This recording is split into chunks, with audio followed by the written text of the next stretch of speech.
안녕하세요. 저는 저희 가족들을 위해 하루하루 건강해지려고 노력하고 있는 여자입니다. 제가 한번 아파 보니까 삶이라는 게 너무 소중하고 그 삶을 잃게 될까봐 너무 무섭기도 하더라고요.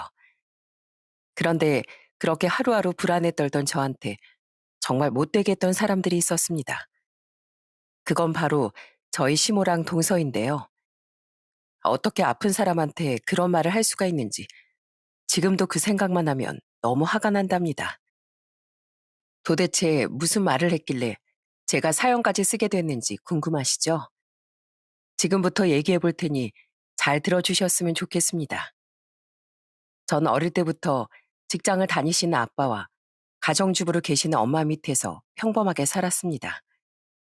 저희 할아버진 일찍 돌아가시고 할머니 혼자 시골에서 사셨는데 저희 엄마가 할머니랑 유독 친하셨어요. 가족끼리 할머니 집에 가면 꼭 할머니가 달려 나오셔서 저희 엄마를 끌어안고 머리를 쓰다듬어 주시더라고요. 아이고, 우리 예쁜 딸내미 왔구나. 내가 우리 딸내미 보고 싶어서 복 빠지게 기다리고 있었지. 저희 할머니는 엄마한테 딸내미라고 부를 정도로 저희 엄마를 예뻐하셨어요. 밥을 먹을 때도 맛있는 반찬을 꼭 저희 엄마한테 먼저 주시더라고요. 그러다 보니 저도 할머니가 너무 좋더라고요. 그래서 한 번은 저랑 남동생이 할머니한테 그냥 우리랑 같이 살자고 조른 적도 있었어요. 그런데 할머니는 인자하게 웃으시면서 저희한테 이러시더라고요. 이 할민 평생 시골에서 살아서 그런지 여기가 좋아. 그러니까 그냥 앞으로도 이렇게 왔다 갔다 하면서 지내는 걸로 하자. 사실 저희 부모님도 할머니를 계속 모시려고 했는데 할머니가 극구 반대하셨다고 들었어요. 아마 저희 엄마 아빠가 고생할까봐 그러셨던 것 같아요. 그렇게 시간이 흘러 전 대학을 졸업한 후 대기업 하청업체에 들어갔습니다. 어릴 때부터 워낙 화목한 분위기의 집안이었기 때문에 제가 성인이 되어서도 저희 집안엔 항상 웃음꽃이 피어났어요. 그러다가 제가 20대 후반 때 저희 집안에 큰 슬픔이 찾아오고 말았습니다. 저희 할머니가 지병으로 돌아가시고 말았거든요. 그때 장례식장에서 제일 많이 울었던 건 바로 저희 엄마였어요. 어머님, 저하고 오래오래 엄마랑 딸처럼 지내자고 약속하셨잖아요. 저 친정엄마 일찍 돌아가시고 어머님이 제 엄마라고 생각하면서 살았는데 어머님까지 가버리시면 전 어떡하냐고요. 전 살면서 저희 엄마가 그렇게 숨이 넘어가라 우시는 건 처음 봤습니다. 그만큼 엄마한텐 할머니가 정말 소중한 분이었던 거죠. 그렇게 큰 슬픔을 겪게 된 저희 가족은 다시 힘을 내서 살아가려고 노력했습니다. 저도 회사를 다니며 돈도 모으고 정말 열심히 살았어요. 그러다가 30대 중반의 지인의 소개로 저보다 3살 많은 남자친구를 만나게 되었습니다. 남자친구는 주류 상사에 다니는 사람이었는데 말 한마디를 하더라도 예쁘게 하고 늘 저를 먼저 생각해주는 좋은 사람이었어요. 그래서 그 남자친구와 결혼을 약속하고 예비 시댁에 인사를 드리러 가게 되었습니다. 그런데 세상에 예비 시아버지께서 절 보자마자 예쁜 꽃다발 하나를 주시는 거예요. 생각지도 못했던 선물에 얼마나 감동받았는지 모릅니다. 어머, 아버님, 이거 저 주시는 거예요? 우리 아들이 결혼할 여자를 데려온다길래 나도 뭐 하나 해주고 싶어서 요 앞에 꽃집에 가서 사왔어요. 그나저나 우리 예비 며느리가 그 꽃다발보다 훨씬 예뻐서 누가 꽃인지 구분을 못하겠네. 세상에 꽃다발 같은 건 남자친구한테 받아봤어도 예비 시아버지한테 받아볼 줄은 꿈에도 몰랐습니다. 그렇게 인사를 드리고 같이 식사를 하는데 예비 시모도 제 손을 꼭 붙잡고 이렇게 말씀하시더라고요. 우리 이제 가족이 된 거니까 앞으로 사이좋게 잘 지내봐요. 난 며느리라고 해서 시집살이 시킬 생각도 없고 그냥 딸 하나 생겼다고 생각하고 있어요. 그렇게 두 분 다 절 너무 따뜻하게 맞이해 주시니까 저희 엄마가 돌아가신 할머니랑 잘 지내시던 그때가 떠올라 너무 좋더라고요. 그 후 남편과 결혼을 한 전 시댁과 합가해서 살았습니다. 어차피 시댁이 경기도라 출퇴근하기에도 위치가 괜찮았고 시댁에 살면서 돈을 더 모아 분가하는 게 낫다고 생각했거든요. 그런데 합가한 지 얼마 안 됐을 때 저희 시모가 절 부르시더니 진주가 콕 박힌 반지 하나를 주시더라고요. 세아가 이거 옛날에 나 결혼할 때 우리 시어머니가 나한테 주셨던 거야. 나도 맏며느리로서 물려받은 반지니까 이제 너한테 똑같이 물려주마. 저는 그 반지를 늘 제 옆에 지니고 싶어서 항상 지갑에 넣고 다녔어요. 저는 지갑 속에 있는 그 반지 볼 때마다 시모의 따뜻한 마음이 느껴지는 것 같아서 너무 좋았습니다. 그런데 시모도 시모지만 저희 시아버지가 저한테 엄청 잘해주셨어요. 제가 집에서 심심할까봐 저 쉬는 날엔 바둑도 가르쳐 주시더라고요. 큰애야, 이 바둑이라는 게 말이다. 사람의 인생하고 참 비슷한 면이 많아. 단순한 놀이 같아 보여도 그 안에 인생의 진리가 다 담겨 있는 거거든. 저희 시아버진 낚시하는 것도 좋아하시는데 직접 낚은 물고기로 회도 기가 막히게 드시더라고요. 거기다가 회무침도 잘 만드시고 매운탕도 엄청 맛있게 끓이셨어요. 사실 제가 소고기나 삼겹살은 좋아하지만 회는 비려서 별로 안 좋아했었는데 시아버지가 해주신 건 하나도 안 비리고 너무 맛있더라고요.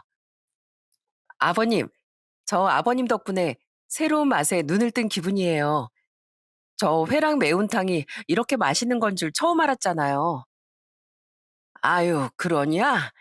아이, 그럼 내가 우리 며느리 위해서라도 앞으로 더 많이 해줘야겠네. 그런데 그렇게 자상한 시아버지를 무시하는 사람이 있었습니다. 그건 바로 저희 시모였어요. 한 번은 시아버지가 집 앞에 산책을 나가셨다가 저 준다고 붕어빵을 사오셨는데 시모가 그걸 보고선 인상을 팍 쓰고 잔소리를 하시는 거예요. 아이, 당신은 먹을 걸 사오려면 좀 좋은 걸 사오든가. 구질구질하게 붕어빵이 뭐야? 능력 없어서 며느리한테 그딴 거나 사주면 뒤에서 욕 먹는 거야. 어머님, 아버님한테 갑자기 왜 그러세요? 저 붕어빵 없어서 못 먹어요. 그러니까 너무 그러지 마시고 같이 맛있게 먹어요. 네? 그런데 시모는 다 같이 식사를 할 때도 시아버지가 밥 한 그릇을 더 먹으려고 하시면 또 핀잔을 주시더라고요. 참나, 하는 것도 없이 밥만 축내는 밥벌레가 따로 없네. 그냥 한 그릇만 먹으면 되지. 돼지같이 뭘 더 먹는다고 그래. 시모가 하도 그러니까 같이 살던 시누이랑 저희 남편까지 한마디씩 하더라고요. 어머니, 아버지가 한 그릇 더 드신다는데 꼭 그런 식으로 말씀을 하셔야겠어요. 아버지가 밥 먹을 때마다 어머니 눈치 보느라 얼마나 답답하시겠어요. 그래요, 엄마. 제발 우리 아빠한테 그러지 좀 마요. 나 진짜 엄마 그럴 때마다 우리 아빠 불쌍해 죽겠단 말이에요. 불쌍하긴 뭐가 불쌍해. 사업하다 말아먹어서 집안을 이 모양 이 꼴로 만들었으면 더 당해도 싸지. 안 그러냐? 알고 보니까 저희 시아버지가 20대 중반에 돈을 벌러 중동 건설 현장에 가서 엄청 고생을 많이 하셨다고 하시더군요. 그 후 한국에 들어와서 사업을 하셨는데 한동안 잘 나가다가 사업이 망해버렸대요. 그리고 그때부터 시모가 시아버지를 지금처럼 무시했다고 하더군요. 그런데 문제는 시아버지를 무시하는 게 시모뿐만이 아니었다는 겁니다. 저보다 2년 먼저 결혼한 동서가 툭하면 시모 말에 맞장구 치면서 시아버지를 깔보는 거예요. 한 번은 다 같이 식사를 하는데 시아버지가 김치를 손으로 찢어서 제 밥 위에 올려주신 적이 있었어요. 그랬더니 시모가 그걸 보고 또 한마디 하시는 거예요. 아유, 촌놈인 거 티내는 것도 아니고, 아이, 김치를 왜 손으로 찢고 난리야? 그런데 그걸 들은 동서가 맞장구를 치면서 이러더군요. 그러게요. 요즘 젊은 사람들은 저렇게 음식을 손으로 만지는 거 싫어하거든요. 그러고 보면 우리 어머님은 연세가 있어도 마인드가 젊으신데 아버님은 너무 옛날 분이신 것 같아요. 그런데 시모와 동서가 그렇게 하는데도 저희 시아버진 아무 말씀도 못 하시더라고요. 그래서 제가 대신 한마디 했습니다. 김치를 손으로 찢어서 주시는 게 어때서요? 손만 깨끗이 씻었으면 되는 거 아니에요? 아버님, 전 이렇게 주시는 거 하나도 안 싫어하니까 앞으로도 계속 주셔도 돼요. 전 아버님이 주시는 김치를 제일 좋아하거든요. 그런데 동서는 계속해서 시아버지한테만 틱틱거리더라고요. 동서한텐 아들이 한 명 있었는데 시아버지가 손주를 너무 예뻐해서 좀 놀아주려고 하면 동서가 기겁을 하면서 또 이러는 겁니다. 아버님, 그런 식으로 갑자기 다가가면 우리 아들 놀래요. 그리고 원래 어린애들은 안경 쓴 남자 싫어하는 거 모르세요? 그러니까 저희 애랑 놀아주고 싶으시면 그 안경도 좀 벗고 수염도 좀 깔끔하게 밀고 오시라고요. 저는 그런 동서를 보면서 너무하다는 생각이 들 때가 한두 번이 아니었습니다. 그러다가 저도 결혼 생활을 하면서 아들 하나, 딸 하나를 낳게 되었어요. 저희 시아버진 저 몸보신하라며 몸에 좋은 것도 많이 사다 주시고 저희 남편한텐 이런 얘기까지 하시더라고요. 상현아, 원래 여자가 애를 낳고 나면 산후조리가 그렇게 중요하다고 하더라. 이 시기에 몸 망가지면 나이 들어서 엄청 고생하는 거야. 그러니까 앞으로 네가 남편으로서 네 마누라 잘 챙기고 보살펴야 된다. 알았지? 저희 시누이도 제가 애 둘 키우느라 힘들 것 같다면서 퇴근하고 자주 저희 애들을 봐주더라고요. 우유도 먹이고 기저귀도 갈아주는데 얼마나 고마웠는지 모릅니다. 큰 올케 언니, 전 우리 조카들 보는 게 세상에서 제일 좋아요. 조카들은 제가 볼 테니까 올케 언니 들어가서 좀 쉬세요. 하루 종일 애들 보는 거 보통 일이 아니잖아요. 그런데 그렇게 행복한 시간만 있을 줄 알았던 저희 가족한테 정말 청천벽력 같은 사건이 일어나고 말았습니다. 제가 결혼한 지 3년쯤 됐을 때였는데 시모가 평소보다 유난히 심하게 시아버지를 잡으시더라고요. 시아버지도 너무 듣기 싫으셨는지 날이 엄청 추웠는데도 갑자기 산책을 간다고 하시더군요. 아유, 아버님, 이렇게 추운데 나가시려고요?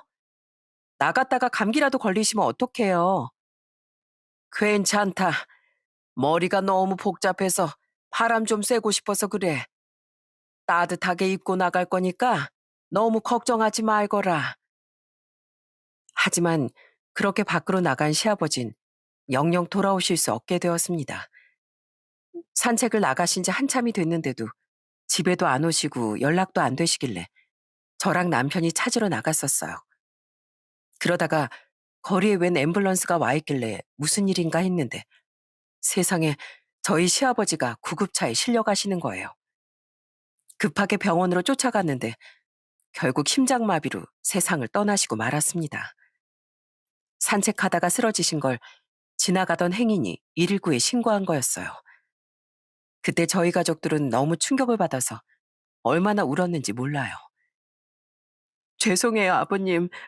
아버님이 마음이 답답해서 나가셨던 건데 제가 그냥 말도 더 많이 걸어드리고 위로도 해드릴 거 그랬어요. 그랬으면 그 추운 날 혼자 나가지 않으셨을 거 아니에요. 시아버지가 저한테 워낙 잘해주셨기 때문에 슬픔을 이겨내기가 너무 힘들었습니다. 한편으론 그날 시모가 그렇게 심하게 안 했으면 이런 일이 벌어지지도 않았을 거라는 원망의 생각도 들더군요. 하지만 장례식장에서 펑펑 우는 시모를 보니까 차마 시모한테 모진 말은 할 수가 없더라고요. 결국 저희 가족은 슬픔 속에 장례식을 치르고 시아버지를 보내드릴 수밖에 없었죠. 그 후에도 저희는 계속 시댁에서 살았는데 그때부터 지옥이 펼쳐지기 시작하더군요. 평소에 시부를 그렇게 들들 볶던 시모가 그 대상이 없어지니까 타겟을 저로 바꿨나 봐요. 그때부터 자꾸만 저한테 별것도 아닌 걸로 짜증을 내기 시작하는 거예요. 아유, 내 옷이 다 쪼그라들었잖아. 너 내가 아무 옷이나 건조기에 돌리면 안 된다고 했지? 왜 내 말을 안 들어서 이 사단을 만들어? 어머님, 그거 건조기 제가 돌린 게 아니라 어머님이 돌리신 거잖아요. 아까 어머님이 버튼 눌러서 돌리시는 거 제가 똑똑히 봤는데요. 내가 언제 돌렸다고 그래? 너 지금 네가 잘못해 놓고 나한테 누명 씌우는 거니? 저는 진짜로 건조기를 건드린 적도 없고 시모가 돌린 걸 똑똑히 봤는데 제가 잘못한 것처럼 뒤집어 씌우시더라고요. 그러다가 한 번은 제가 세탁기를 돌렸는데 또 저한테 와서는 화를 내시는 겁니다. 얘, 너 미쳤니? 내가 옷 주머니에 돈 넣어놨는데 세탁기를 그냥 돌려버리면 어떡하니? 세탁기 돌리기 전에 주머니에 뭐 들어있는지 확인하고 돌려야 되는 건 기본 아니니? 내가 작은 돈도 아니고 5만 원권을 10장이나 넣어놨는데 아이 그걸 그냥 돌려버리면 어떡하냐고. 놀라서 세탁기를 얼른 끄고 옷을 뒤져보니까 시모가 입었던 바지 주머니에 5만 원권 지폐 여러 장이 있더라고요. 하지만 조금 물에 젖었을 뿐 찢어진 것도 없고 멀쩡했어요. 어머님, 다행히 돈은 멀쩡하네요. 근데 저한테만 뭐라고 하실 게 아니라 어머님이 옷을 빨래통에 넣기 전에 주머니에서 지폐를 빼셨으면 되는 거잖아요. 어머머, 아예 좀 봐. 너 때문에 내 돈 50만 원이 칼기각이 찢어질 뻔했는데 지금 또 내 탓하고 있는 거야? 너 그딴 식으로 할 거면 살림 때려쳐. 시애미가 한마디 하면 네 알겠습니다 하면 그만이지. 어디서 꼬박꼬박 말대꾸라고 있어? 시모는 진짜 사소한 거 하나까지 다 제가 잘못했다고 하시고 심지어는 제가 맞는 말만 해도 본인이 맞다고 우기기까지 하시더라고요. 한 번은 제가 계란 껍질을 일반 쓰레기에 버렸는데 시모가 그걸 다시 꺼내서 설거지통에 던지더니 저한테 소리를 치시는 거예요. 이해, 넌 시집 오기 전에 친정에서 이런 것도 하나 안 배웠니? 계란 껍질은 음식 쓰레기인데 왜 냄새나게 일반 쓰레기 봉투에 버리고 난리야? 결혼한 애가 이런 기본적인 것도 하나도 모르면 어떡하니? 네? 계란 껍질이 일반 쓰레기지 왜 음식 쓰레기예요, 어머님? 제가 저번에 인터넷에서 다 확인했는데 계란 껍질은 석회질이 포함되어 있고 사료로도 쓸 수가 없어서 일반 쓰레기가 맞대요. 참나, 인터넷에 나오면 다 맞는 말인 줄 알아? 인터넷에서 떠드는 놈들보다 내 말이 100배 더 정확해. 너 우리 집에서 내가 법인 거 몰라? 내가 하라면 할 것이지. 왜 이렇게 말이 많어? 저는 너무 억울한 마음에 인터넷에서 검색한 내용을 직접 시모한테 보여줬어요. 그런데도 시모는 계속 본인 말만 맞다고 우기시더군요. 그러면서 저보고 살림도 하나도 할 줄 모르는 바보라고 하시는 거예요. 저는 너무 속상하기도 하고 계속 이렇게 사는 게 싫기도 해서 시모랑 좋게 좋게 화해를 해봐야겠다고 생각했습니다. 그래서 하루는 제가 백화점에 가서 시모 선물로 신발을 산 적이 있었어요. 신발장에서 미리 시모 신발 사이즈도 확인하고 235로 사갔었는데 시모가 그 신발을 보자마자 또 저한테 화를 내는 거예요. 참나, 신발을 사올 거면 제대로나 사올 것이지. 왜 내 사이즈도 아닌 걸 사오고 난리야? 내 신발 사이즈 235가 아니라 240이거든? 네? 신발장에 있는 어머님 신발도 전부 다 235던데요. 평소에도 그 사이즈로 신으시는 거 아니었어요? 그건 다 크게 나온 신발들이야. 뭘 잘 알지도 못하면서 따박따박 대들고 있어. 그리고 나 이 브랜드 신발 안 신거든. 나 이거 필요 없으니까 다시 가져가서 환불하든지 말든지 네 마음대로 해라. 시모는 그렇게 말하고서는 저한테 신발을 던져버리더군요. 그날 저는 시모와 관계가 좋아지는 건 불가능하겠구나 하는 생각이 들었습니다. 그래서 계속 이렇게 살 수는 없다는 생각에 남편한테 다 얘기를 하고 분가를 하자고 했어요. 그랬더니 남편이 시모한테 크게 화를 내더군요. 어머니, 그동안 저 없을 때 이 사람한테 그렇게 심하게 하셨다면서요? 이런 식으로 하시면 저 어머니랑 못 살아요. 이제부터 저희 나갈 거니까 그런 줄 아세요. 결국 전 시아버지가 돌아가신 지 1년 만에 분가를 하게 되었습니다. 그 1년간의 시간이 저한텐 정말 지옥이나 마찬가지였어요. 하지만 분가를 했다고 해서 스트레스가 아예 없어진 건 아니었습니다. 저희가 분가했더니 시모가 삐져가지고선 저한테 전화해서 이러시는 거예요. 너, 네가 뭘 잘못했는지 알지? 그래도 내가 마음이 넓은 사람이니까 네가 앞으로 나한테 잘한다고 하면 내가 용서해주고 다시 받아주마. 앞으로 매일 꼬박꼬박 나한테 안부 전화하고 주말에도 나 먹을 반찬 좀 와서 해놓거라. 그렇게 한 달 동안 하면 내가 너희 다시 우리 집으로 들어오게 해주마. 어머님, 전 그 집에 다시 돌아갈 생각 없어요. 어머님이 절 내쫓으신 게 아니라 제가 제 발로 나온 거 모르세요? 그러니까 앞으로 그런 말씀 하지 말아주세요. 그런데 시모뿐만이 아니라 동서도 얄미운 짓을 계속하더군요. 저희 시아버지 제사 때마다 일이 바쁘다면서 와서 돕지도 않고 제사 시작하기 직전에 오는 거예요. 게다가 동서가 예식장 상담실장으로 일하고 있었는데 자기 돈 잘 번다고 은근히 저를 무시하기도 하더군요. 형님, 아무리 대기업 하청업체밖에 안 다닌다고 해도 머리 스타일이 구질구질하게 이게 뭐예요? 월급 적다고 돈 없는 티를 너무 내는 거 아니에요? 뭐라고? 내가 무슨 돈 없는 티를 낸다고 그래? 맞잖아요. 제발 저를 좀 보고 배우세요.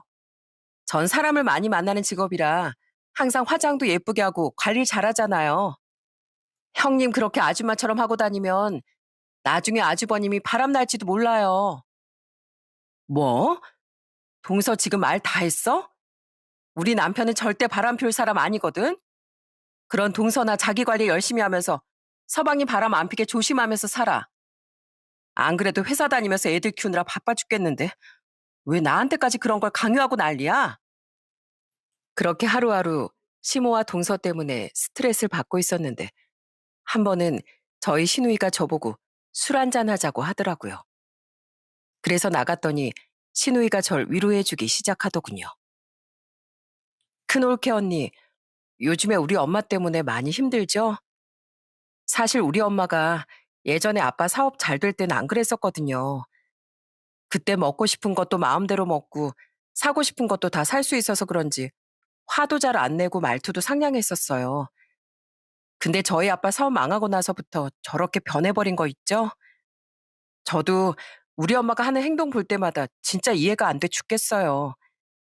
예전부터 제발 올케 언니한테 그러지 말라고 했는데도 제 말을 도무지 안 듣더라고요. 그래도 전 항상 올케 언니 편인 거 알죠? 엄마가 또 힘들게 하면 저한테 얘기해요. 제가 어떻게든 엄마한테 그러지 말라고 잘 설득해 볼게요. 그래도 남편과 시누이가 제 편을 들어주니까 조금은 위안이 되더라고요. 그래서 저도 어느 정도는 참아야겠다고 생각했습니다. 그렇게 살다 보니 어느덧 제가 결혼한 지도 9년이 지났어요. 그런데 그때쯤 평소처럼 샤워를 하는데 가슴에 뭔가 볼록한 게 만져지는 거예요. 이상하다는 생각에 남편한테 얘기를 해봤더니 저보고 얼른 병원에 가보자고 하더군요. 그렇게 병원에 가서 검사를 했는데 정말 충격적인 얘기를 듣고 말았습니다. 세상에 여태까지 건강하게 살았던 제가 유방암 2기라는 거예요. 너무 놀라서 인터넷으로 검색을 많이 해봤는데 사람마다 다 얘기가 다르더라고요. 어떤 사람은 쉽게 완치된다고 하고 또 어떤 사람은 부작용 때문에 세상을 떠나는 경우도 있다고 하더군요. 저는 그걸 보고 얼마나 무서웠는지 모릅니다.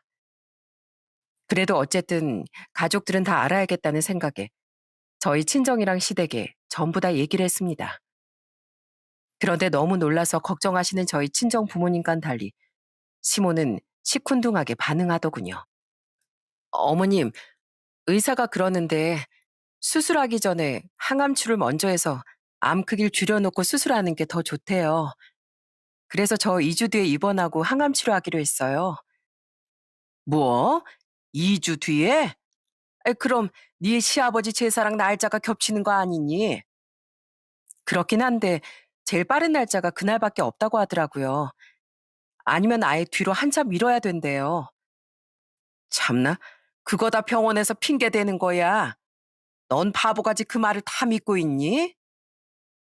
제 걱정을 해주기는커녕 핀자만 주시는 걸 보고 너무 서운하고 속상하더군요. 그래도 절 걱정해주는 다른 가족들이 많으니까 전 일정대로 입원을 하게 되었습니다.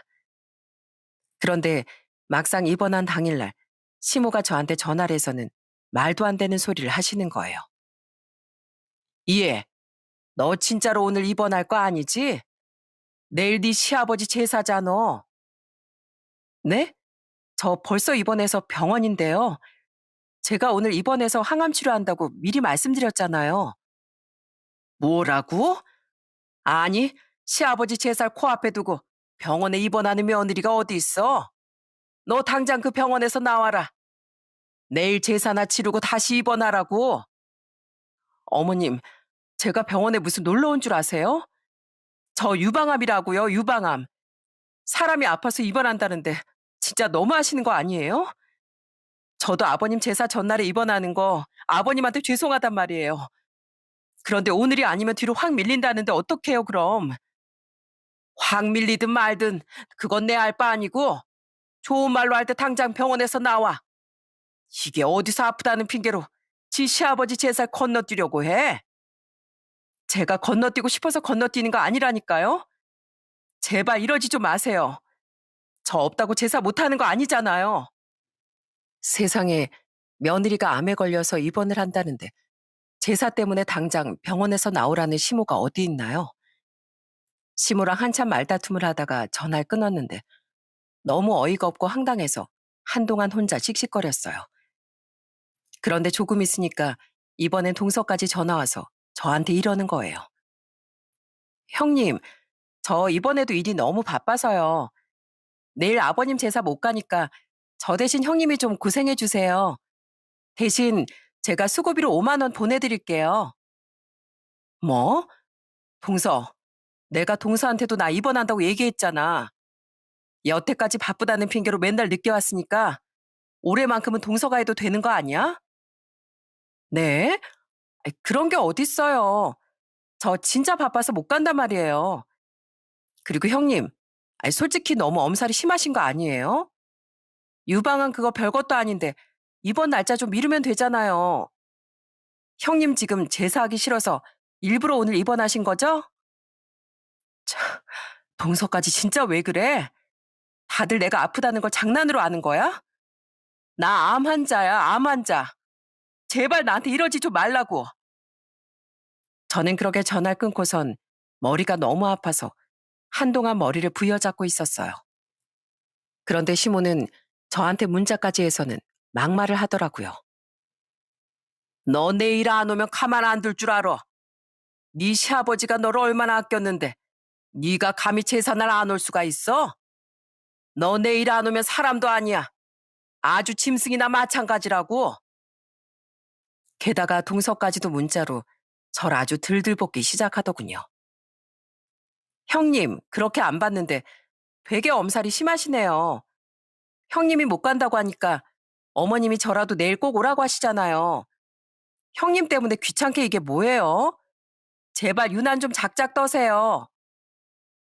저는 너무 화가 나서 그냥 휴대폰을 아예 옆으로 치워버리고 문자들을 다 무시했어요. 그리고 다음 날이 되어 난생 처음 항암 치료를 하게 되었습니다. 그런데 막상 몸에 약이 들어가니 머리가 너무 무겁고 몸에 오한이 들어서 힘들더라고요. 남편이 옆에서 절 지켜주면서 많이 응원해줬어요. 여보, 오늘 우리 아버지 재산 내가 가서 알아서 할 테니까 걱정하지 마. 당신은 그냥 당신 몸 생각만 해. 지금은 당신이 몸 건강해지는 게 제일 우선이야. 결국 저는 병원에서 항암 치료를 받느라 시아버지 제사를 가지 못했어요.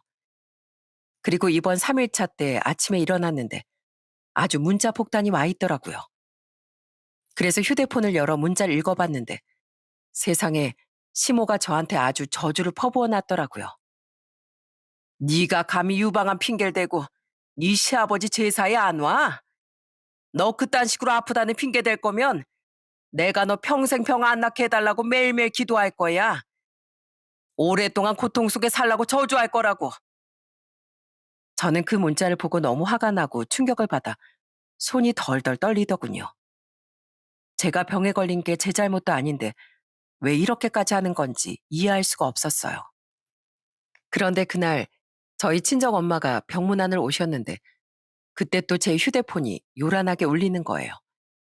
그냥 무시하려다가 휴대폰을 봤는데 또 시모가 저주의 문자를 보냈더군요. 그런데 저도 모르게 그걸 보고 한숨을 쉬고 인상을 찌푸렸더니 저희 엄마가 이러시더라고요. 경애야, 뭔데 그래? 뭐길래 휴대폰을 보자마자 표정이 그렇게 안 좋은 거야? 아, 별거 아니에요. 그냥 신경 쓰지 마세요. 별거 아니긴. 아까부터 네 휴대폰에 계속 뭐가 오는 것 같던데. 네가 무시하고 계속 확인도 안 하다가 방금 전에 휴대폰도 보고 인상까지 찌푸렸잖아. 도대체 뭐길래 아픈 애가 한숨을 푹푹 쉬고 있는 거냐고. 엄만 그렇게 말씀하시더니 제 휴대폰을 뺏어가서 보려고 하시더군요. 전 엄마가 그 문자를 보고 충격받으실까봐 손을 뻗어 휴대폰을 다시 뺏으려고 했어요. 엄마, 제 휴대폰 주세요. 그거 보지 말고 그냥 저 주시라고요. 하지만 엄만 끝끝내 휴대폰을 뺏어가서 문자를 보고 말았습니다. 그리고선 큰 충격을 받으셨는지 얼굴이 새빨개져선 불같이 화를 내시더라고요. 경혜 너 여태까지 네 시어머니한테 이딴 취급 당하면서 살았던 거야? 어? 진짜 그랬던 거냐고. 아휴, 너 이럴 거면 그냥 허서방이랑 이혼해라. 내가 귀하게 키운 딸내미가 시댁에서 이런 취급받는 거 나 도저히 못 참겠다. 그러니까 이딴 여자한테 시어머니 대접해줄 생각하지 말고 그냥 이혼하라고. 엄마가 이혼하라고 고래고래 소리를 지르시는데 차마 그 말에 반박을 못 하겠더라고요. 사실 저도 시모가 저한테 저주의 문자를 보냈을 때 이걸 해결하려면 이혼밖에 방법이 없다고 생각하긴 했거든요. 그래서 저는 큰맘 먹고 특단의 조치를 취하기로 했습니다. 남편이 출근한 사이에 남동생한테 부탁해서 이혼 서류를 출력하고 시모가 준 진주 반지랑 같이 담아서 퀵으로 시댁에 보내버렸어요. 그리고 거기엔 제가 남편과 왜 이혼을 결심했는지에 대한 이유도 하나하나 다 써놨습니다. 첫째, 시댁과 합가해서 사는 동안 시어머니라는 사람이 며느리 나를 못 살게 굴고 누명 씌우고 사사건건 소리를 지르며 화낸 거. 둘째, 동설한 인간이 형님이 날 무시하고 깔보고 집안 행사를 전부 다 떠넘긴 거. 셋째, 암에 걸린 며느리 위로해주긴커녕 평생 병으로 고생하라고 저주한 거. 넷째, 이 와중에도 뭘 잘못했는지 모르고 사과 한마디 안 한 거. 그러므로 나 김경애는 남편 허상영과 도저히 살 수 없어 이혼하겠습니다. 그런데 제가 그 퀵을 시댁에 보내니까 시모가 저희 남편한테 연락을 했나 봐요. 남편이 깜짝 놀라선 저한테 전화해서 이러더라고요. 여보, 갑자기 우리 집에 이혼 서류 보낸 거 뭐야? 진짜로 나랑 이혼하겠다고? 당신 지금 장난치는 거지? 장난은 무슨. 당신도 여태까지 어머님이랑 동서가 나한테 어떻게 했는지 알잖아. 그런데 심지어 시어머니라는 사람이 며느리한테 평생 병으로 고생하라고 저주까지 하는데 내가 어떻게 당신이랑 계속 살 수 있겠어? 뭐? 우리 어머니가 저주를 했다니 그게 도대체 무슨 말이야? 저는 아무것도 모르는 남편한테 시모가 저한테 보냈던 문자들을 전부 다 똑같이 보내줬어요. 그랬더니 남편이 너무 놀라서 회사에 반차를 쓰고 병원에 달려오더군요. 여보, 진짜로 우리 어머니가 당신한테 이런 문자를 보냈단 말이야? 아니, 어떻게 아픈 며느리한테 이럴 수가 있어? 그걸 나한테 물어보면 어떡해? 나 안 그래도 항암 치료 받느라 힘들고 무서워 죽겠는데 어머님이 그런 식으로 문자를 보내서 얼마나 충격받았는 줄 알아? 세상에 남한테도 그런 식으로 저주는 안 하는데 어떻게 며느리 나한테 그러실 수가 있냐고. 여보, 미안해. 나 진짜 우리 어머니가 당신한테 이렇게까지 하는 줄은 몰랐어. 평소에 당신한테 막말도 하고 함부로 하시는 건 알았지만 이렇게 말도 안 되는 짓까지 하실 줄은 몰랐단 말이야. 근데 여보, 나 당신하고 헤어질 수는 없어. 나 당신 없으면 안 되는 거 알잖아. 그럼 이번에 확실하게 선택해. 이대로 나랑 이혼할 건지 아니면 당신이 어머님이랑 동서 확실하게 단속할 건지 선택하라고. 만약에 당신이 이번 일 해결 못하면 난 무조건 당신이랑 이혼할 거야. 그러니까 알아서 잘 선택하길 바래. 알았어? 알았어, 여보. 내가 우리 어머니한테 확실하게 얘기하고 올게. 다신 당신한테 그렇게 못하도록 할 테니까 제발 나랑 이혼만큼은 하지 말아주라. 어? 남편은 눈물까지 흘리며 저한테 미안하다고 사과를 하더니 결국 단판을 짓고 오겠다고 나가더군요. 저는 병원에 있느라 시댁에서 무슨 일이 벌어지는지 몰랐는데 그날 신우이가 저한테 전화해서 자세히 말을 해줬어요. 신우이한테 듣기론 저희 남편이 시댁에 시동생과 동서까지 다 불러서 아주 뒤집어 엎었다고 하더군요. 어머니, 어떻게 사람이 그러실 수가 있어요? 저희 와이프가 암에 걸려서 항암 치료 때문에 입원한다는데 어떻게 제사 한 번 안 왔다고 그런 말도 안 되는 저주를 퍼부을 수가 있냐고요? 어머니 원래 그런 사람이었어요? 원래 그렇게 인정머리도 없고 다른 사람한테 못된 말만 하시는 분이었냐고요? 참나, 내가 뭘 그렇게 잘못했다고 그래? 솔직히 유방암 그거 별것도 아닌데 네 아버지 제삿날이랑 겹치게 입원 날짜 잡은 게 잘못이지. 입원 몇 주 늦게 한다고 큰일 나는 것도 아닌데 며느리라는 애가 게을러 터져가지고 수쓴 거잖아. 몇 주 늦게 입원하면 큰일 나는지 안 나는지 어머니가 그걸 어떻게 알아요? 자꾸 유방암이 별거 아니라고 말씀하시는데 유방암으로 세상 떠나는 사람들도 은근히 많거든요. 그리고 저는요, 착하디 착한 저희 와이프가 이 젊은 나이에 암에 걸렸다고 해서 진짜 가슴이 무너지는 줄 알았어요. 근데 어머닌 암에 걸린 사람한테 어떻게 그런 말씀을 하세요? 유방암이 무슨 감기 정도로 가벼운 병인 줄 아시는 거예요? 솔직히 말해서 감기만큼은 아니지만 그렇다고 그렇게 유난 떨 정도도 아니지. 게다가 말기도 아니고 이긴데 왜 너까지 네 마누라만 감싸고 난리야? 그래도 네 마누라 멀쩡히 살아있지만 네 아버지님이 돌아가신 분이야. 돌아가신 분 제사 챙기는 게 중요하지. 살아있는 사람 병원 가는 게 중요하니? 어머니, 그걸 지금 말이라고 하세요? 살아있는 사람 병 걸린 거 무시하다간 무슨 일이 생길지 모르는 거예요. 그리고 여태까지 아버지 제사 때마다 제일 많이 챙긴 게 누구예요? 어머니도 아니고 재수 씨도 아니고 바로 저희 와이프잖아요.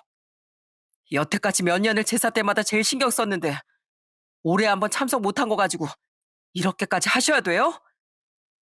저 어머니가 이런 식으로 하시면 어머니랑 그냥 연 끊고 살 거예요. 저한텐 저희 와이프도 제가 평생 책임져야 할 소중한 가족인데 그 사람한테 그렇게 함부로 하시는 거 이제 못 참겠다고요. 뭐? 네가 나랑 이 연을 끊어? 이게 아주 마누라한테 미쳐가지고 지 엄마한테 아주 못할 소리를 하는구나. 시모는 끝까지 사과 한마디 안 하고 남편한테 화를 냈다고 하더군요. 그런데 남편은 거기서 더 나아가 시동생한테도 크게 소리쳤다고 합니다. 상진이 너도 마찬가지야. 너 앞으로 네 마누라 제대로 간수 못하면 가만 안 둘 줄 알아. 아무리 자기 잘난 맛에 사는 여자여도 그렇지. 어디서 형님 되는 사람한테 함부로 하고 있어? 그리고 재수 씨, 지금 이 사태가 일어난 배경에 재수 씨도 있는 거 아시죠? 저 아무리 재수 씨가 우리 상진이 와이프여도 못 참습니다. 그러니까 앞으로 그 입 조심하면서 살라고요. 아시겠어요? 그러자 시동생이 한숨을 푹푹 쉬면서 동서한테 소리를 쳤다고 하더군요. 당신, 내가 언젠간 이런 일 벌어질 줄 알았다. 그러게 내가 우리 형수님한테 작작하라고 했지? 당신 이제 두고 봐. 그 거지 같은 성격 안 고치면 당신도 나랑 인연 끝이야. 알어? 여보, 무슨 말을 그렇게까지 해. 지금 형님 때문에 나랑 이혼이라도 하겠다는 거야? 그럼 당신이 우리 형수님 가슴에 대못을 받고 가족 간의 파탄까지 나게 만드는데 내가 언제까지 당신을 참고 살아야겠어? 그러니까 앞으로 그 성격 못 고치겠으면 그냥 지금 이 자리에서 나랑 이혼해. 알았어? 그렇게 한바탕 난리가 난 후 다시 병원으로 돌아온 남편은 저한테 미안하다고 또다시 사과를 하더군요. 다신 그런 일 없게 하겠다고 저한테 몇 번이고 약속을 했어요. 그렇게 저는 3박 4일간의 입원을 마치고 퇴원을 하게 되었습니다. 그런데 남편이 연을 끊겠다고 한 말이 무서웠는지 시모가 저희 집에 찾아와선 갑자기 사과를 하기 시작하는 거예요. 큰애야, 내가 정말 미안하다. 내가 그날 네 시아버지 제사 끝나고 술을 많이 마셔서 그랬어. 원래 사람이 술에 취하다 보면 말실수도 하고 그러는 거잖니. 세상에 시모는 핑계댈 게 없어서 술 핑계를 대더라고요. 여러분들도 아시다시피 연예인이고 뭐고 사고치고 나면 술 먹고 심신미약 상태로 그랬다고 변명을 하잖아요. 그런데 저희 시모도 똑같더군요. 어머님, 취중 진담이라는 말 모르세요? 술 먹고 그런 말씀하셨으면 평소에 속으로 저한테 그렇게 저주라고 싶으셨던 거잖아요. 저는요, 아픈 사람한테 금방 나을 수 있을 거라고 응원하는 사람은 봤어도 평생 낫지 말고 고통스러워하라고 얘기하는 사람은 처음 봤어요.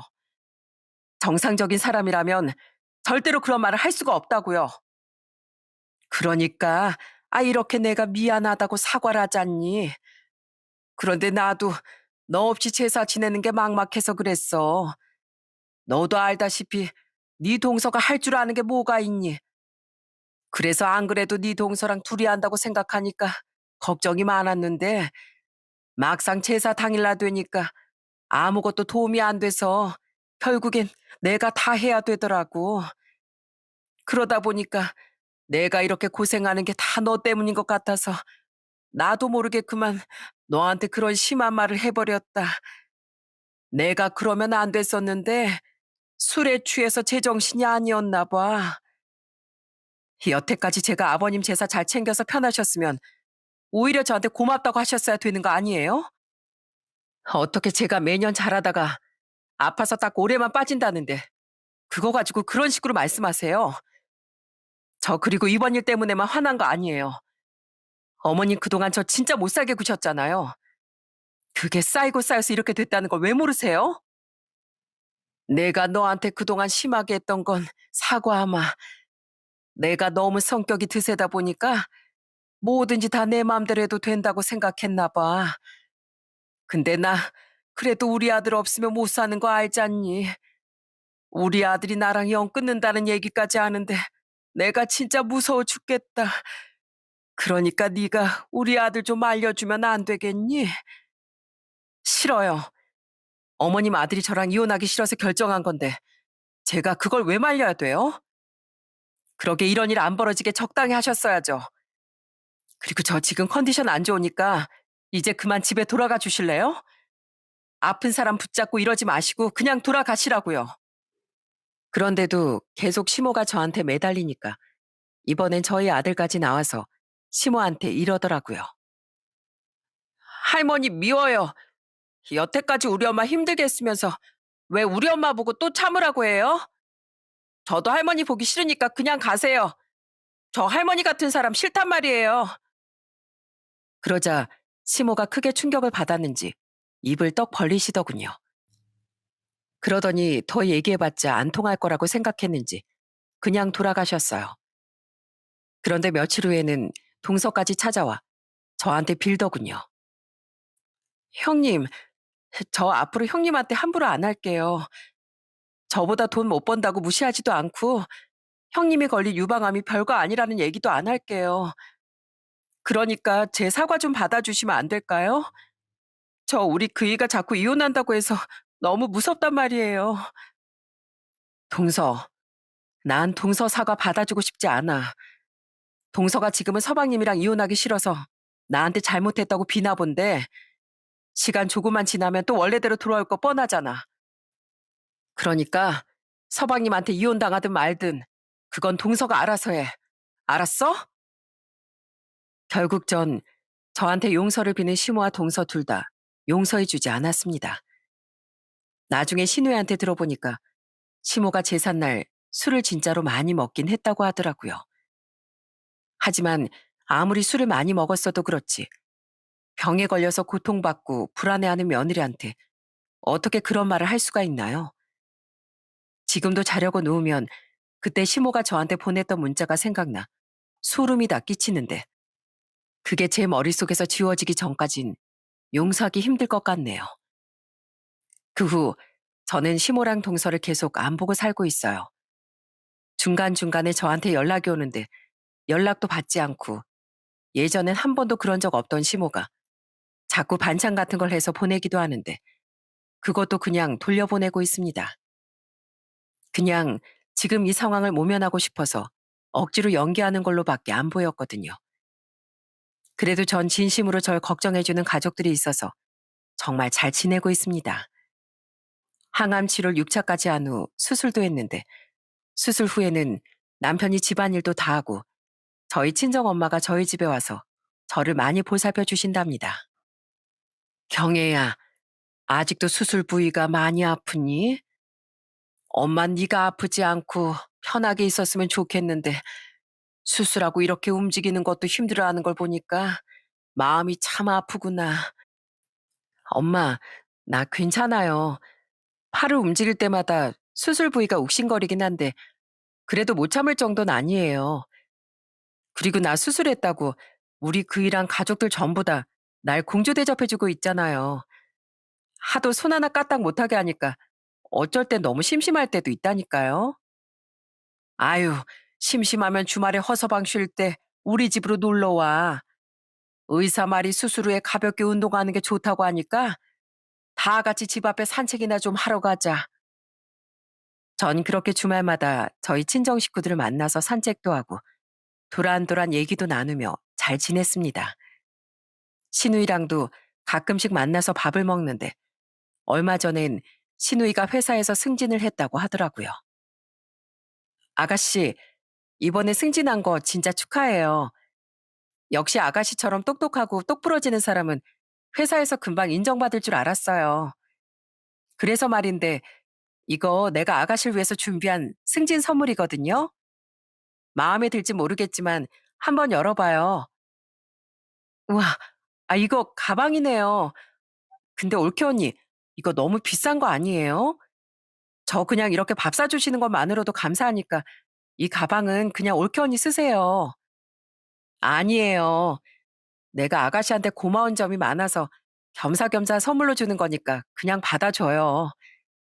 예전에 우리 애들 어릴 때 아가씨가 우리 애들도 많이 봐줬잖아요. 그리고 어머님이랑 갈등 있을 때도 아가씨가 제 편 들어줘서 얼마나 고마웠는데요.